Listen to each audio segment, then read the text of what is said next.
नमस्कार दोस्तों, आज के इस वीडियो में हम लोग पढ़ेंगे घनमूल निकालना, वो भी दोस्तों अभाज्य गुणनखंड विधि से। तो सबसे पहले हम लोग जानेंगे दोस्तों अभाज्य गुणनखंड विधि कहते किसको हैं, अभाज्य संख्या किसको कहते हैं। तो देखिए दोस्तों, हम लोग यहाँ पे लिख लेते हैं अभाज्य संख्या कहते किसको हैं। इसको पहले सबसे पहले हम लोग जानेंगे। इसको दोस्तों अंग्रेजी में बोलते हैं हम लोग प्राइम नंबर। ठीक है, अभाज्य संख्या को क्या बोलते हैं, प्राइम नंबर। तो प्राइम नंबर क्या होता है दोस्तों, अभाज्य संख्या वह महत्वपूर्ण भाग होता है जो एक और समय से विभाजित होता है। ठीक है दोस्तों, क्या होता है, एक और समय से विभाजित होता है। अर्थात वैसी संख्या जो एक या खुद से विभक्त हो उसे क्या कहा जाता है दोस्तों, अभाज्य संख्या के रूप में परिभाषित किया जाता है। ठीक है, आप लोग समझ गए होंगे।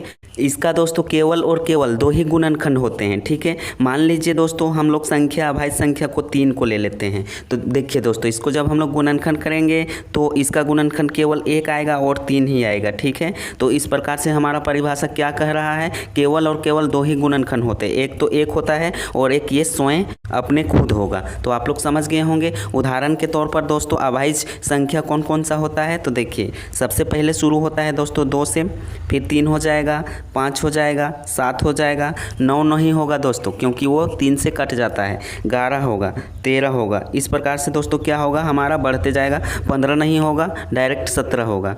अब देखिए दोस्तों यहाँ पे हमारा 2 प्रश्न देखने को मिलता है। तो क्या मिलता है दोस्तों याद रखिएगा, सबसे छोटी अभाज्य संख्या जो होता है ना वो 2 होता है। ठीक है, ये पूछा जाता है एग्जाम में। और दोस्तों सबसे छोटी सम अभाज्य संख्या भी होता है। अगर आपको पूछे कि सबसे छोटी सम अभाज्य संख्या कौन सी है तो आपको 2 ही बताना है। ठीक है, तो इस प्रकार से हमारा इससे कितना प्रश्न बन गया, 2 प्रश्न बन गया। पहला तो पूछेगा दोस्तों सबसे छोटी अभाज्य संख्या कौन सी है, तो 2, और उसके बाद पूछेगा सबसे छोटी सम अभाज्य संख्या कौन सी होती है, तो 2 होती है। ठीक है, आप लोग ये सम संख्या है तो आप लोग इसको भाज्य संख्या मत मानिएगा। ठीक है, ये अभाज्य संख्या होता है। ठीक है, इसको याद रखिएगा। तो दोस्तों आप लोग अभाज्य गुणनखंड के बारे में सीख गए होंगे, परिचित हो गए होंगे। अब चलिए आगे बढ़ते हैं घनमूल की तरफ। सबसे पहले दोस्तों हम लोग जानेंगे घनमूल किसको कहते हैं, घनमूल क्या होता है दोस्तों। तो चलिए इधर देखते हैं। तो देखिए दोस्तों यहाँ पे घनमूल क्या होता है। घनमूल का परिभाषा समझिए, किसी संख्या का घनमूल वह संख्या होता है। ठीक है, किसी संख्या का घनमूल वह संख्या होता है दोस्तों जिसे परस्पर 3 बार गुना करने पर दी गई संख्या प्राप्त हो जाता है। ठीक है, मान लीजिए दोस्तों हम लोग किसी संख्या को ले लेते हैं 125 को। अब 125 को ऐसी 3 बार कौन सी संख्या से गुना करेंगे जो गुना करने पर हमारा कितना आ जाएगा, 125 आ जाएगा। तो देखिए अगर हम लोग दोस्तों 5 गुने 5 गुने 5 करेंगे तो 125 निकल के आएगा कि नहीं, एकदम आ जाएगा, श्योर है। देखिए 5 पचे 25, 25 पचे 125 हो जाता है। तो यही संख्या हमारा क्या कहलाता है दोस्तों, घनमूल कहलाता है। परिभाषा भी दोस्तों यही कह रहा है, किसी संख्या का घनमूल वह संख्या होता है जिसे परस्पर 3 बार गुना करने पर दी गई संख्या प्राप्त हो जाता है। ठीक है, देखिए दी गई संख्या हमारा प्राप्त हो गया है। अब 64 को ले लीजिए दोस्तों। ठीक है, 64 को भी करेंगे तो 64 को ऐसी कौन सी संख्या से 3 बार गुना करेंगे जिसको गुना करने पर हमें 64 मिलेगा। तो देखिए अगर हम लोग दोस्तों 4 गुने 4 गुने 4, 4 को 3 बार लिखेंगे तो 64 निकल के आएगा कि नहीं, बिल्कुल आएगा। 4 चौके 16, 16 चौके 64। तो ये हमारा क्या हो जाएगा दोस्तों, यह हमारा घनमूल हो जाएगा। तो आप लोग समझ गए होंगे। याद रखिएगा दोस्तों, जिस संख्या से हम लोग गुना करेंगे ना वही संख्या 3 बार रिपीट होना चाहिए। देखिए यहाँ भी 4 है, यहाँ भी 4 है, यहाँ भी 4 है, यहाँ भी 5 आया था, यहाँ भी 5 आया था, यहाँ भी 5 आया था। ऐसा नहीं कि दोस्तों यहाँ 5 आया, यहाँ 6 आया, यहाँ 7 आया, ऐसा आएगा तो हमारा घनमूल नहीं कहलाएगा। देखिए यहाँ 4 आया, यहाँ अगर 3 रहता, यहाँ 2 रहता तो ये हमारा घनमूल नहीं कहलाता है। तीनों एक ही संख्या रिपीट होना चाहिए, तब हमारा क्या कहलाएगा, घनमूल कहलाएगा। तो आप लोग समझ गए होंगे। अब चलिए दोस्तों आगे बढ़ते हैं।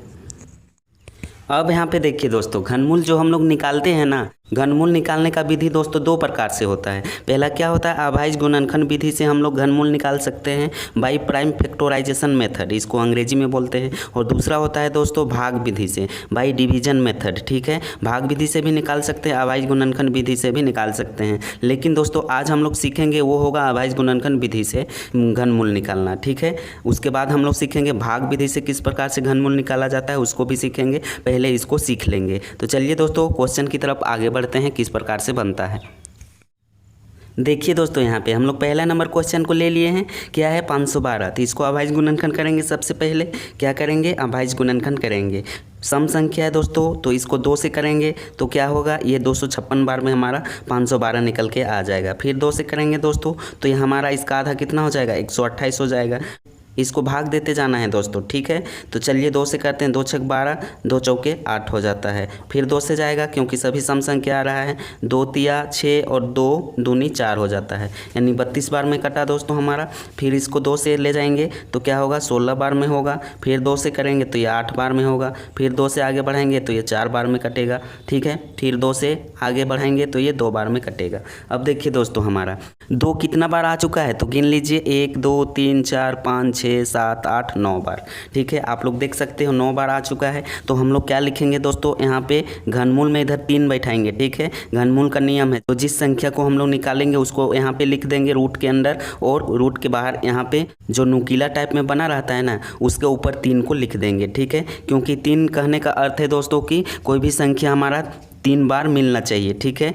तो देखिए दोस्तों यहाँ पे 2 कितना बार है, 9 बार। तो यहाँ 9 बार लिख लेंगे, 2 गुने 2 गुने 2 गुने 2 गुने 2 गुने 2, कितना बार हो गया दोस्तों, 1 2 3 4 5 6, और इधर 3 बार लिख लेंगे, गुने 2 गुने 2 गुने 2, 9 बार हो गया। अब मिलाइए, 3 बार मिलाइए, ये 3 का कहने का अर्थ यही है, 3 बार मिलाइए। देखिए 3 संख्या को लेकर यहाँ 1 बार मिला, यहाँ 1 बार मिला, यहाँ 1 बार मिला, तो टोटल कितना बार मिला दोस्तों हमारा, 3 बार मिला। तो यहाँ पे लिख लेंगे 2 गुने 2 गुने 2।